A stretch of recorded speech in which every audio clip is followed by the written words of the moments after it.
Hello guys, this is KC Patel and welcome to Satvik academy. Satvik academy के YouTube channel में आप सभी का स्वागत है।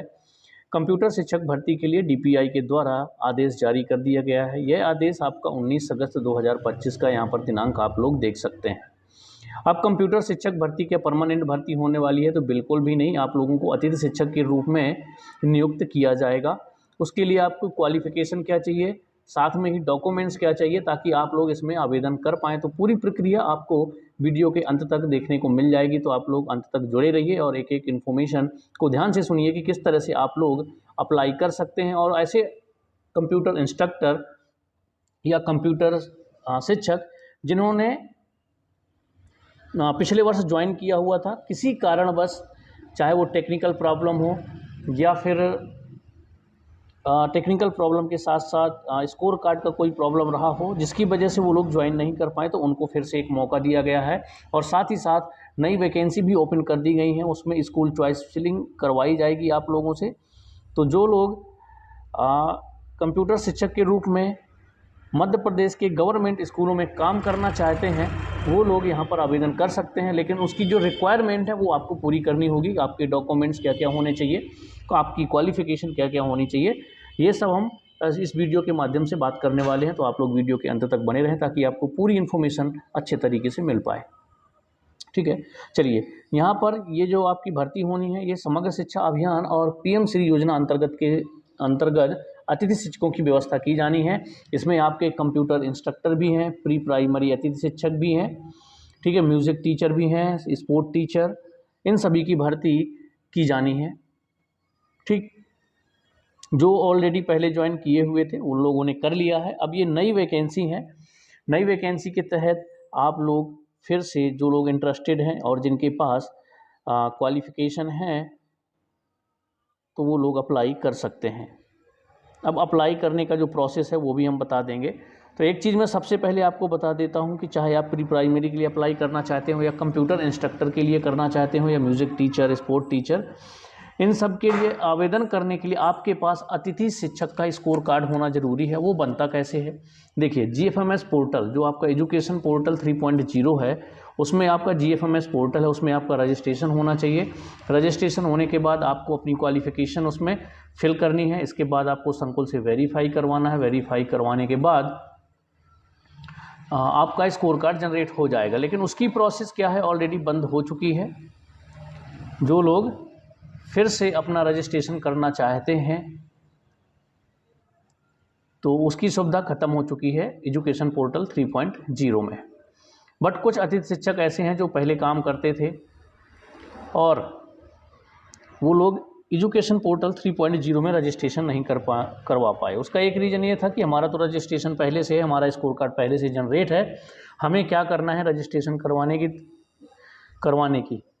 ठीक है, तो बाकी उनके साथ ये प्रॉब्लम हो गई कि डीपीआई के द्वारा एक नया पोर्टल जनरेट किया गया, एजुकेशन पोर्टल 3.0, जिसमें कि आपको नया रजिस्ट्रेशन करना था, यानी कि उसी नंबर से रजिस्ट्रेशन करना था जो आपका पहले से जीएफएमएस पोर्टल में रजिस्टर था। और नए रजिस्ट्रेशन, इन सब की डेट आ चुकी थी, लेकिन कुछ टीचर जो पहले से कार्यरत थे उन्होंने ध्यान नहीं दिया, जिसकी वजह से ये गलतियाँ हो गई और उन्हें ज्वाइनिंग नहीं मिल पाई अभी तक। चलिए, ठीक है, तो हम एक एक करके पूरी इन्फॉर्मेशन देख लेते हैं, टाइम टेबल देख लेते हैं, कब से कब तक आप लोग स्कूल चॉइस फिलिंग कर सकते हैं, वैकेंसी कहाँ देखेंगे, ये सारी जानकारी आपको यहाँ पर मिलने वाली है।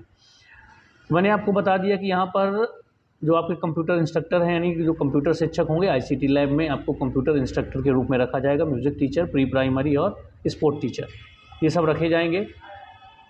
अब यहाँ पर समझिए, उक्त परिप्रेक्ष्य में एजुकेशन पोर्टल 3.0 यानी कि जीएफएमएस पर पूर्व से कार्यरत अपंजीकृत कंप्यूटर इंस्ट्रक्टर के लिए पंजीयन तथा पीजीएफएमएस पोर्टल पर पूर्व से कार्यरत आवेदकों की रिज्वाइनिंग, साथ ही शेष रिक्त पदों के विरुद्ध आवेदकों द्वारा साला विकल्प चयन निम्नानुसार समय सारणी अनुसार किया जा सकेगा। यानी कि जो कंप्यूटर इंस्ट्रक्टर पहले से ज्वाइन किए हुए थे लेकिन उनका जीएफएमएस पोर्टल 3.0 है उसमें पंजीयन नहीं है, यानी कि पुराने जीएफएमएस पोर्टल में है लेकिन जो नया जीएफएमएस पोर्टल है उसमें उन्होंने पंजीयन नहीं करवाया, तो उनको मौका दिया गया है कि वो लोग क्या करवा सकें, पंजीयन करवा लें।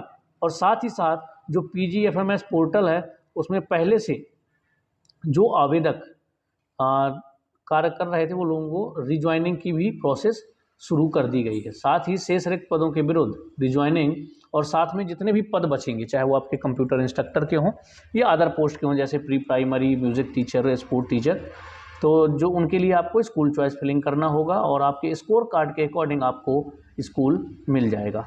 ठीक है, तो हम टाइम टेबल देख लेते हैं। टाइम टेबल को अच्छे से देखिएगा ताकि आप लोग सही समय पर सारी प्रोसेस कंप्लीट कर लें। पूर्व से कार्यरत अपंजीकृत कंप्यूटर इंस्ट्रक्टर के लिए एजुकेशन पोर्टल 3.0 के GFMS पोर्टल पर पंजीयन 22 तारीख से यानी आज से और 23 तारीख तक वो लोग पंजीयन कर सकते हैं। किसमें? एजुकेशन पोर्टल 3.0 में। और ये सुविधा सिर्फ उनके लिए दी गई है जो पहले से कंप्यूटर इंस्ट्रक्टर GFMS पोर्टल में पंजीकृत थे लेकिन एजुकेशन पोर्टल 3.0 में पंजीकृत नहीं हो पाए, तो उनके लिए डेट 22 और 23 अगस्त दी गई है, तो वो लोग जाकर के पंजीकृत अपने आप को कर लें।